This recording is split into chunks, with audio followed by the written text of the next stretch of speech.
Testamento para falar sobre essa intensidade com Jesus, para falar que Cristo de fato vive em nós. E essa palavra, penso numa palavra que mexeu comigo esses dias demais, que entrou no meu coração e que mexeu demais. Eu gostaria que você abrisse a palavra de Deus em Gênesis 49, do 1 ao 28.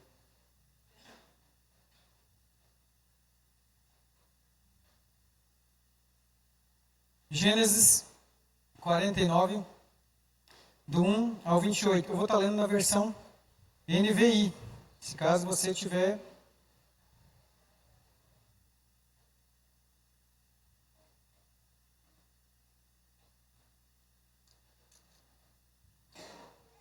Quem achou, diga glória a Deus. Louvado seja Deus. Vamos lá. Tá? Então Jacó chamou os seus filhos e disse: ajuntem-se ao meu lado para que eu lhes diga o que acontecerá nos dias que virão. Reúnam-se para ouvir os filhos de Jacó, ouçam o que o seu pai de Israel, que diz ele: Ruben, você é meu primogênito, minha força, primeiro sinal do meu vigor, superior em honra, superior em poder. Turbulento como as águas, já não será superior, porque você subiu à cama de seu pai, ao meu leito, e o desonrou. Simeão e Levi são irmãos, suas espadas são armas de violência. Que eu não entre no conselho deles, nem participe da sua assembleia, porque em sua ira mataram homens, e a seu bel prazer aleijaram bois, cortando-lhes o tendão. Maldita seja a sua ira, tão tremenda, e a sua fúria tão cruel. E eu dividirei pelas terras de Jacó, e eu dispersarei em Israel. Judá, seus irmãos o louvarão, sua mão estará sobre o pescoço dos seus inimigos. Os filhos de seu pai se curvarão diante de você. Judá é um leão novo. Você tem subido, meu filho meu, depois de matar a presa, como um leão se assenta e se deita como uma leoa, quem tem coragem de acordá-lo. O cedro não se apartará de Judá, nem o bastão do comando de seus descendentes, até que venha aquele a quem ele pertence. A ele as nações obedecerão. Ele amarrará o seu jumento e a uma videira, o seu jumentinho e o ramos mais seleto. Lavará no vinho de suas roupas, no sangue das suas uvas, as suas vestimentas. Os seus olhos serão mais escuros que os vinhos, seus dentes mais brancos que o leite. Zebulon morará à beira do mar e se tornará um porto para os navios. Suas fronteiras se estenderão até Sidom. Issacar é um jumento forte, deitado entre as suas cargas. Quando ele perceber como é bom o lugar de repouso, é como aprazível a sua terra. Curvará seus ombros ao fardo e submeterá a trabalhos forçados. Não defenderá o direito do seu povo como qualquer das tribos de Israel. Dan será uma serpente à beira da estrada, uma víbora à margem do caminho, que morde o calcanhar do cavalo e faz cair as costas de seu cavaleiro. O Senhor, ó Senhor, eu espero a tua libertação. Gade será atacado por um bando, mas é ele que o atacará e o perseguirá. A mesa de Asser será farta, ele oferecerá manjares de rei. Naphtali é uma ganzela solta, que por isso faz festa. José é uma árvore frutífera, à beira de uma fonte cujos galhos passam por cima do muro. Com rancor, arqueiros o atacaram, atirando-lhe flechas com hostilidade. Mas o arco permanece firme, os seus braços fortes ágeis para atirar. Pela mão poderosa de Jacó, pelo nome do pastor, a rocha de Israel, pelo Deus de seu pai, que ajuda você, é todo-poderoso, que o abençoa com as bênçãos dos altos céus, bênçãos profundas das profundezas, bênçãos da fertilidade e da fartura, as bênçãos de seus pais, de seu pai, superiores às bênçãos dos montes antigos, as delícias das colinas eternas. Que todas essas bênçãos repousem sobre a cabeça de José, sobre a fonte daquele que foi separado entre os seus irmãos. Benjamim é um lobo predador, pela manhã devora a presa, e à tarde divide o despojo. São esses os que formaram as 12 tribos de Israel. E foi isso que o pai lhe disse, ao abençoá-los, dando a cada um a bênção que lhe pertencia. Amém? Glória a Deus. Por favor, pode se assentar. Repete comigo assim: a bênção me acompanha, e a minha escolha também. Aqui a gente vê Jacó dando a bênção na vida de todos os seus filhos. Ele abençoa e ele entrega a revelação da parte do Pai, da parte de Deus, aquilo que cada filho ia viver. Aquilo que cada filho tinha na sua escolha também, porque nem tudo que a gente passa é a vontade de Deus. Jacó teve 12 filhos aqui, a gente vê, e é falado das 12 tribos de Israel. Mas cada um teve a sua escolha, né? Você vê o tanto de bênçãos que foi voltado para a vida de José. Você vê como José foi abençoado. Você vê que tantos versículos são falados da vida de José. Foi porque José teve uma vida tão boa assim? Não. Foi porque as coisas sempre foram fáceis para José? Não. Pelo contrário, as coisas sempre foram difíceis.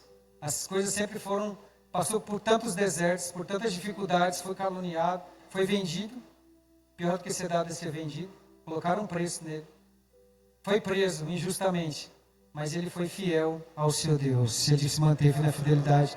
Se você tem passado luta, tem passado dificuldade, está passando por tribulações, fique em paz. Se você está sendo fiel, o Senhor está do seu lado. Você está na presença, você está no melhor lugar. Você está no melhor caminho. Não se compare com os ímpios, que tudo está dando certo, aparentemente. As coisas parecem que está dando tudo certo. Fica tranquilo. Está dando certo para você que está no caminho, viu? Está sendo certo para você que está no caminho. Né? Cada filho fez a sua escolha. Cada filho seguiu o conselho do pai, e o conselho era para todos. A palavra é para todos. A palavra nessa noite é pregada para todos, mas quem de nós vai alimentar dessa palavra, vai entrar pelo ouvido, vai entrar pela sua mente, vai descer para o coração, para que dê mais frutos? Vai depender de cada um de nós. Palavra sendo ministrada, independente de quem prega, ela é o que? Uma revelação. O que Jacó tem aqui é uma revelação sobre a vida de cada filho. Hoje eu vou falar um pouquinho, daqui a pouco eu já vou entrar na vida de Efraim. Efraim, ele não é citado, ele é filho de José junto com Manassés, mas ele é incluído porque Jacó ele tem um amor muito grande pela vida de José e, consequentemente, quando ele vê os dois filhos de José ali, ele abençoa os filhos dele. E traz o nome de Manassés para as 12 tribos, traz o nome de Efraim para as 12 tribos.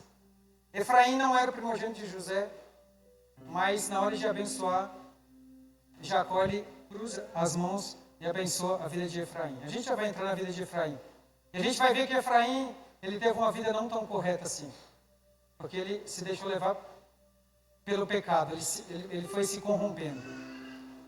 Mas essa semana eu estava na nossa célula, e o Denilson fez um quebra-gelo. Vem para cá, Denilson, me ajuda aqui.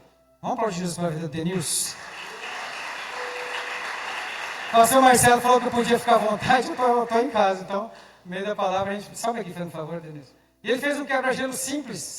Quem está em célula faz barulho aí?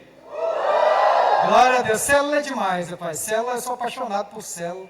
Apaixonado, foi um avivamento na nossa célula quarta-feira. Ele trouxe linha de costura. Sabe? Não. O pastor Marcelo nunca mais chamou para pregar aqui.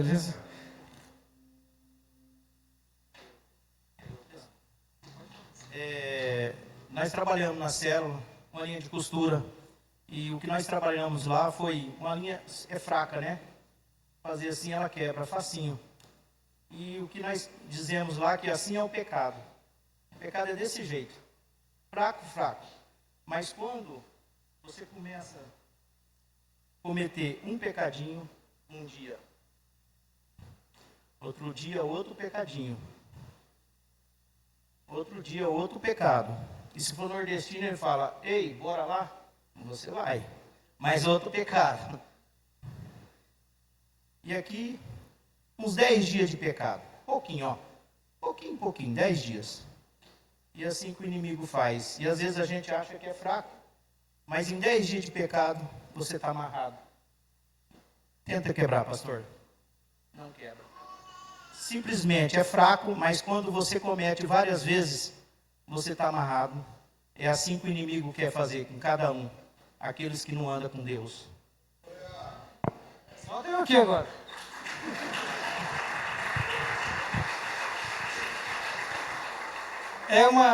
aqui, Denilson. Um exemplo simples. Mas todos os dias nós temos uma receita. Todos os dias nós temos que chegar diante do Senhor arrependido e falar: Senhor, me lava e me purifica de todo pecado que aconteceu no dia de hoje. Quem aqui tomou banho hoje já? Estou de olho, hein? Quem não tomou, parabéns para você que não tomou, porque você veio sem tomar banho, mas você veio para a presença de Deus, amém?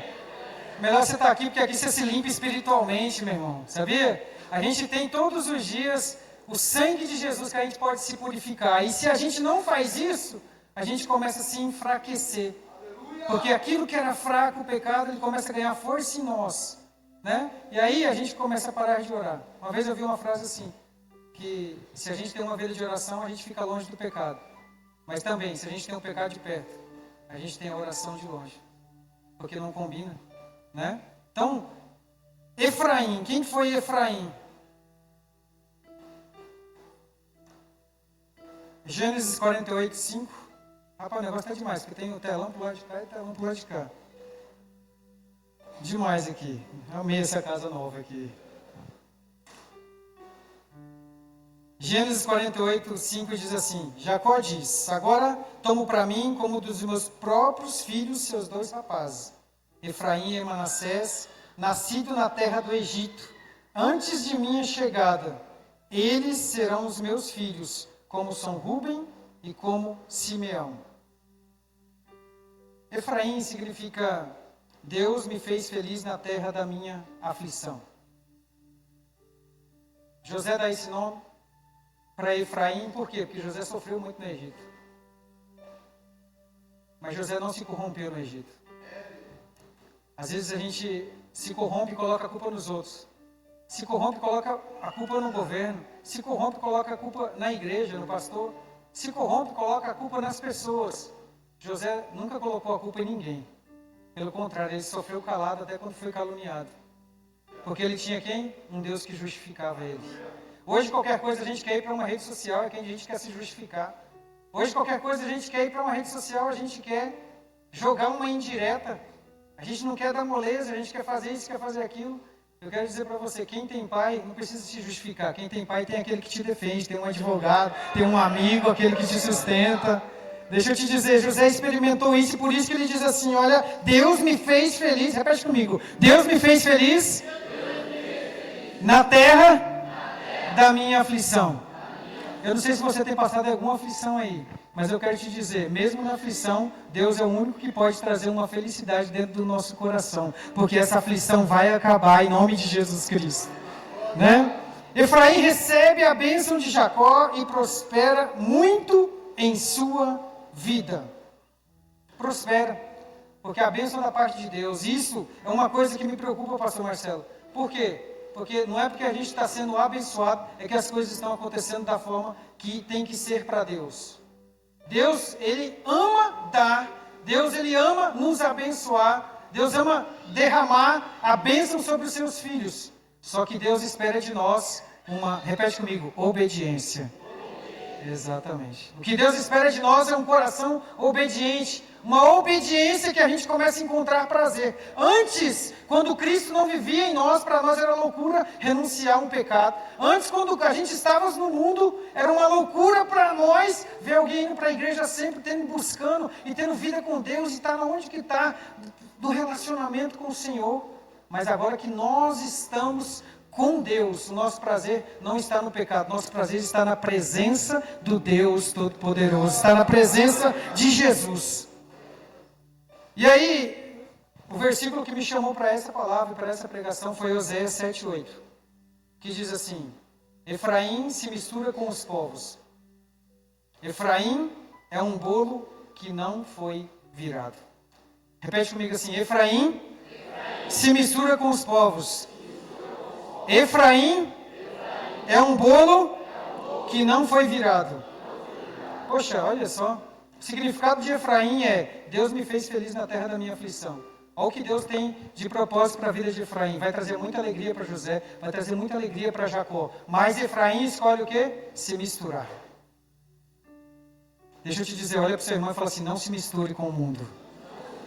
É, exatamente, viu? Por que eu estou falando isso? Porque a gente pode mudar de religião. Antes, eu ia numa religião de domingo à noite. Se eu não me prestar atenção, eu começo a ir em outra religião de domingo à noite também. Só mudou o P de padre para pastor. Só mudou o quê? A religião. Mas dentro de mim tem outra religiosidade. Se eu não tomo cuidado, eu não viro o bolo, né? Se eu não tomo cuidado, eu fico um religioso, eu falo as coisas automaticamente como se eu tivesse por um emprego. Falando assim, já bati meu cartão, já fiz a minha parte e já está tudo bem. Não. A palavra de Deus fala assim que o Pai está atrás de adoradores que adorem em espírito e em verdade. Em todo tempo está adorando, em todo tempo está buscando, em todo tempo está sabendo. Olha, eu sei que tem pessoas aqui que deixou família em casa e que está preocupado. Mas eu te dizer, existe um Espírito Santo de Deus que te trouxe para cá, para te dizer que Ele está cuidando lá melhor do que se você estivesse lá. Existe um Espírito Santo de Deus que já plantou a palavra, você já plantou a palavra na vida dele ali, através do Espírito Santo, eu tenho certeza que vai dar fruto no tempo certo, só permanece na presença do Senhor Jesus. Agora, quando se fala em bolo, quem gosta de bolo faz barulho? Glória a Deus, louvado seja Deus. Todo bolo, para ser bolo, ele tem que sofrer uma mistura. Tem como fazer um bolo só com a farinha? Só com fermento? Só com ovo? Não tem como. E aí eu me lembrei de uma pregação que eu fiz um dia lá na igreja. Quem é mais antigo de Atitude Cristã vai lembrar. Eu fiz um bolo lá no altar. Trouxe os ingredientes, peguei uma receita na internet. E aí lá no bolo dizia assim, olha, na receita dizia assim, 1 quilo de farinha de trigo. Falei, eu vou colocar só meio quilo. Dizia 6 ovos. Eu gosto de ovo, vou colocar 12 ovos. 2 colheres de fermento. Falei, vou colocar meio pote. Isso aqui que vai dar umas 4 colheres de fermento. E aí eu fui fazendo diferente da receita. Você comeria o bolo? Por quê?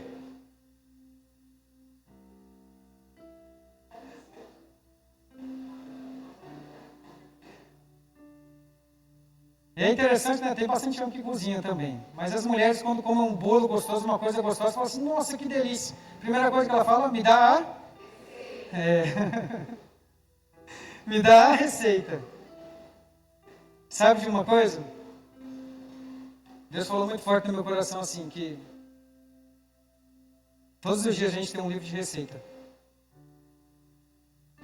Aí a palavra fala assim, faz isso. Acho que não precisa de tudo isso, é muita coisa. Faz isso, vai por aqui, eu acho que não precisa desse jeito, eu vou do meu jeito. Olha, a nossa vida, todos os dias Deus nos dá um ingrediente para a gente fazer um bolo.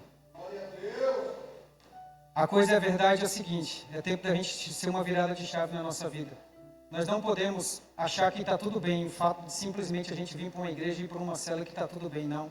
Tem que ter vida de santidade, tem que ter busca, tem que ter intimidade com Deus, tem que ter sinceridade, tem que ter arrependimento genuíno com o Senhor. Sabe por quê? Deus ele não aceita qualquer bolo. Deus não aceita a nossa vida como sacrifício de qualquer forma. Não. Deus não aceitou Caim nem a oferta dele. Como que está a sua vida? O que Deus quer fazer hoje é uma virada de bolo. Todos os dias Deus nos dá ingredientes. Hoje vai ser e nunca um bolo é igual ao outro. Sabe por quê? Não existe um dia igual ao outro. Todos os dias Deus fala assim, olha, o ingrediente que eu te dou hoje é aflição, é luta, é dificuldade. Só que é o seguinte, eu derramo o consolo sobre a sua vida e o bolo é finalizado. É finalizado. Mas quantas vezes eu entrego um bolo cheio de murmuração? Quantas vezes eu entrego um bolo cheio, e a minha oração muitas vezes, pastor, que muitas vezes a gente está aqui, eu estou reclamando aqui da minha vida de uma coisa que não deu certo, e alguém lá no hospital, nas últimas, falando, Senhor, muito obrigado. Gratidão ao Senhor pela minha vida, eu estou sofrendo aqui, eu sei, mas o Senhor está comigo. Que bolo que está sendo melhor? O bolo na minha vida só porque não aconteceu algo que não foi do jeito que eu queria nesse dia? Só porque não aconteceu algo da forma que eu gostaria? Ou o bolo de quem talvez está sofrendo, passando por uma dificuldade, mas mesmo assim está dando graças a Deus. Sabe de uma coisa? Uma pessoa como José é uma pessoa que agradece em todo o tempo. Que passa sol, passa chuva, passa dificuldade que for. Ele está glorificando, ele está exaltando ao Senhor Jesus. Olha, deixa eu te dizer, nós não vivemos mais sobre a carne. Agora nós vivemos por um Espírito. Por quê? Porque o próprio Cristo vive em nós. Então nós não vivemos de qualquer forma. Então aquilo que a gente errar, o próprio Cristo vai nos ajudar o quê? A consertar. Olha, meu pai não gosta do bolo desse jeito. Meu pai prefere desse jeito aqui. É como eu viver fazendo uma vida toda um bolo de chocolate. Um livro que eu estava lendo. Achando que Deus vai chegar lá e falar assim, olha, Senhor, olha aqui o bolo de chocolate que eu trouxe para o Senhor. E Deus falar assim, eu não gosto de bolo de chocolate. Eu gosto do bolo do livro de receita que eu dei para você.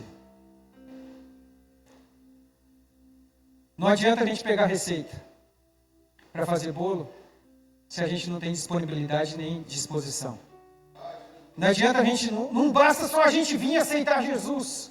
Não basta, seria egoísmo da minha parte. Olha, Deus mudou a minha vida em 2009, quando eu aceitei Jesus, quando através da palavra de Deus, o Espírito Santo veio sobre a minha vida, quando através da palavra de Deus, e foi na palavra que eu fui convertido de fato. E foi um encontro com Jesus que me mudou a minha vida, que me deu um novo sentido. Mas não adianta nada eu trazer isso para a minha vida e eu não querer compartilhar. O bolo ele tem sentido, é gostoso, mas sozinho não adianta. É muito bom a gente fazer um churrasco, mas tem que ter companhia. Pode ser uma picanha, mas você não tem graça. Deixa eu te dizer, não adianta a gente ter comunhão com Deus se a gente não tiver disposição a se misturar com os nossos irmãos. A cruz é relacionamento. O que segura a cruz é o vertical, nosso relacionamento com Deus. Mas isso daqui, ó, faz sentido na cruz. Cristo morreu de braços abertos, sabe por quê? Porque ele quer comunhão com o Pai, mas ele quer comunhão com o seu irmão também. Olha, não, você não sabe, aquele irmão me espetou, aquele irmão fez aquilo comigo, que a gente espeta, irmão. O que a gente faz? Erra com os irmãos também. É tempo da gente olhar para nós. Deixa eu te dizer, nós somos, Cristo vivemos em nós. Nós somos intensos, por isso, nós não estamos aqui para olhar defeito de ninguém. Nós estamos aqui para olhar os nossos defeitos e melhorar e ter vida de santidade para agradar a Deus. Porque senão nós somos como uma madeira, e a igreja é como uma madeira que tem um monte de cupim, e o cupim começa a se corromper. Satanás só fica olhando. O que Deus quer é uma igreja unida, fechada com Ele, uma noiva que agrada a Ele. Olha, deixa eu te dizer, Cristo ele é apaixonado pela igreja. E uma palavra que foi pregada esse tempo na igreja, lá, falou assim, olha, na época de Noé, foi difícil para Noé ficar com a família toda ali. Todos aqueles dias, um monte de animal, aquele cheiro de fezes de animal, animal gritando para um lado, gritando para o outro e tudo. É difícil, às vezes é difícil congregar em igreja, é difícil. Tem luta, tem dificuldade. O irmão espeta a gente com o espinho dele na carne, nós espeta o outro também, e tudo. Não é fácil, só que é o seguinte, dentro da arca era o único lugar que tinha vida. Dentro da igreja, pode ser difícil caminhar aqui ou em Guapiaçu ou em outro lugar, pode ser difícil. Mas aqui dentro é o único lugar que tem vida. Sabe por quê? Porque o Rei está aqui, o Senhor está aqui, o próprio Jesus vive e está no nosso meio. Ou seja, não adianta a gente estar na ilusão, vou lá para fora que vai ser melhor, vou mudar de lugar, porque, olha, quando a gente muda de igreja, nela tá bom, é porque o problema não está nas igrejas, o problema está em nós.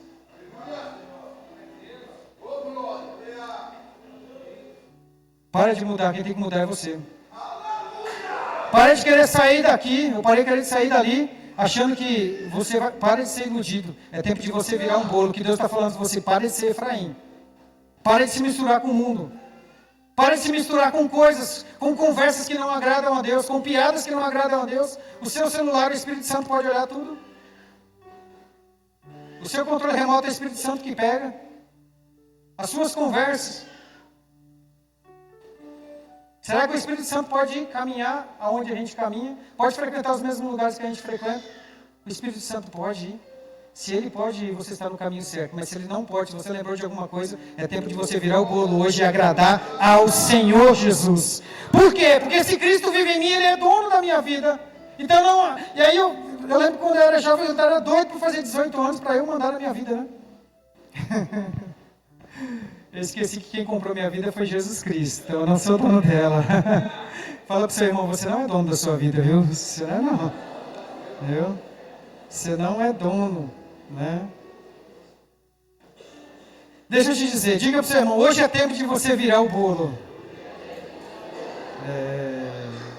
Por quê? Porque quem não virar o bolo não fazerá parte da festa.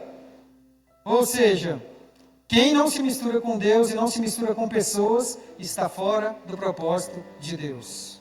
Não adianta eu vir aqui e só falar boa noite, né? Tem crente que não tem alegria, pastor Marcelo. Eu fico doido com isso. Eu não estou falando que a gente vai sorrir o tempo todo, vai ter os momentos que a gente não vai conseguir sorrir. Mas é tão difícil, a pessoa não se mistura, não conversa. É o meu jeito, que jeito o quê? É o seu jeito. Jesus chegou, tem que mudar. Você é tempo do Espírito Santo, a alegria é fruto. Olha para o seu irmão, vê se ele está sorrindo. Se não tiver, arranca o sorriso dele aí, pelo amor de Deus. Né? Por quê?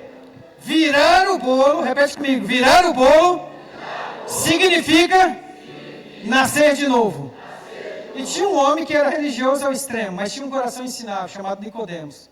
Ele chega para Jesus, ele quer saber mais. Olha, ninguém pode fazer isso, cara. Sabe por quê? Porque uma pessoa que é intensa, uma pessoa que busca Deus, ela quer ver de perto.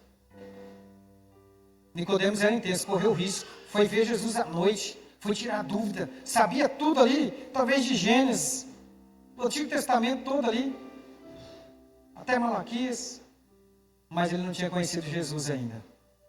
Eu não sei quanto tempo você tem de palavra, e talvez, com certeza, eu sei que tem muitos pregadores aqui, muita gente que tem muita vida com Deus, deixa eu te falar, mas não adianta a gente ter a teologia que for, se a gente não tiver intimidade com o Pai.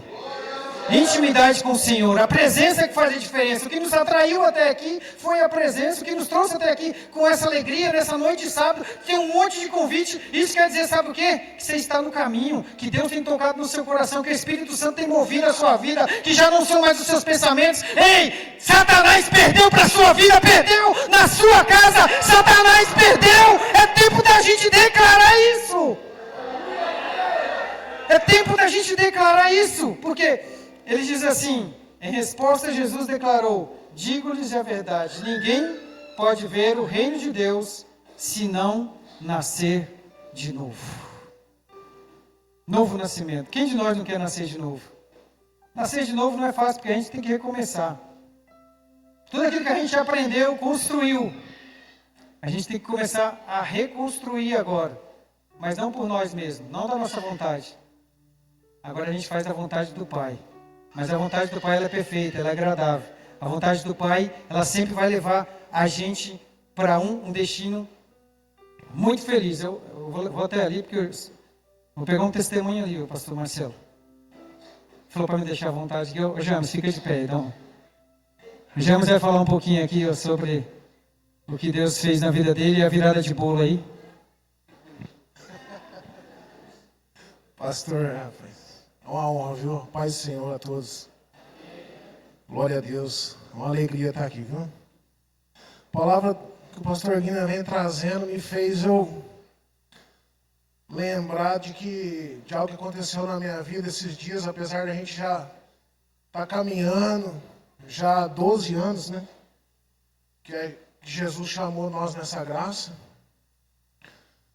Mas a gente ainda recebe os convites do mundo.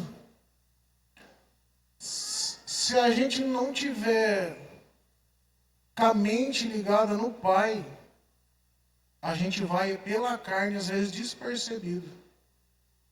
Eu falo assim que é um momento agora dessas épocas de festa de peão, vai chegar no carnaval e tudo. Eu tinha o melhor camarote para estar na festa do peão de Guapiaçu. Eu tinha. Mas eu preferi ficar na casa do Pai. Que aqui é o melhor lugar, viu, pastor? Aqui é o melhor lugar. Então, não se deixe a carne levar. Fique ligado. Fica com a mente no Pai. Ninguém vai se arrepender. Tá? Glória a Deus.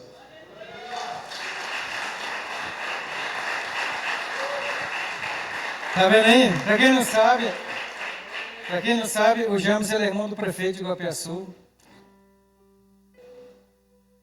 Tinha o melhor camarote, tudo pago, para o mundo. Mas ele encontrou um camarote melhor, que é aos pés do Senhor Jesus. Essa alegria. E aí quando eu vi ele lá nos dias da conferência, a gente fez conferência todo carnaval, toda festa do peão, a gente faz a conferência. Sabe por quê? Porque a festa do peão e as festas do mundo não é para o pessoal do mundo, é para ver quem está crente dentro da igreja. É para ver quem está firme no Senhor. Ele não estava na festa do peão, mas ele estava na marcha para Jesus lá.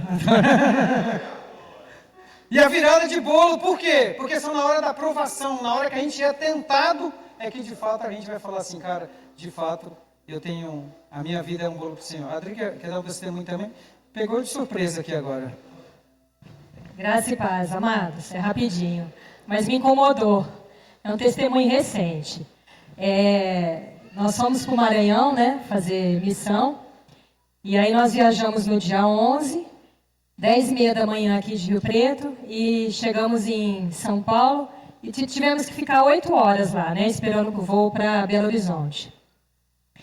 E aí, eu sozinha, né, com 4 homens, né, só eu de menina, né, e os demais missionários. Fiquei lá, cansei de ficar parada, sem fazer nada. O que eu fui fazer? Deixa eu procurar um lugar aqui que eu possa esmaltar a minha unha, né? Fazer minha unha, tô aqui à toa mesmo. Achei, pesquisei, mandei mensagem para a mulher, ela falou, vem aqui, tem que sair. Enfim, para eu ir neste lugar, eu desci, falei, amor, posso ir lá? Ele falou, vai, né?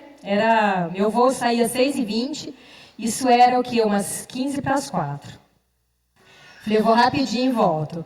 Quando eu saí, né, tive que desembarcar ali no aeroporto de Guarulhos, aí você sai da sala de embarque, desce. Quando eu desci, que eu ia atravessar, eu ouvi uma voz assim, não vai. Aí eu parei, falei, será que é mesmo, né? Dei mais um passo. Falou, não vai. Aí eu falei, amém, Senhor. Mandei mensagem, falei, amor, tô voltando. Aí, para voltar, o que eu tive que fazer? Eu tive que voltar por todo o processo, entrar na sala, passar pela revista, enfim, quem conhece o aeroporto de Guarulhos lá, passar naquela fila tremenda, e aí Deus falou comigo na fila, falou assim, é isso que eu faço com quem não me obedece. A pessoa que não obedece, ela tem que passar por todo o processo de novo. Então, muitas vezes, a gente está na caminhada, ouve a voz de Deus, mas não obedece. Aí o que ele faz? Ele faz a gente voltar lá, falar, vamos fazer todo o processo de novo. E aí eu comecei a entrar naquela fila, fiquei desesperada, porque começou a chegar um monte de gente, falei, meu Deus, eu não vou conseguir chegar. Irmão, sabe quanto tempo eu demorei para chegar de volta? Quase 1 hora. Então, assim, é obedecer, né? E estar sensível a ouvir a palavra do Senhor, né?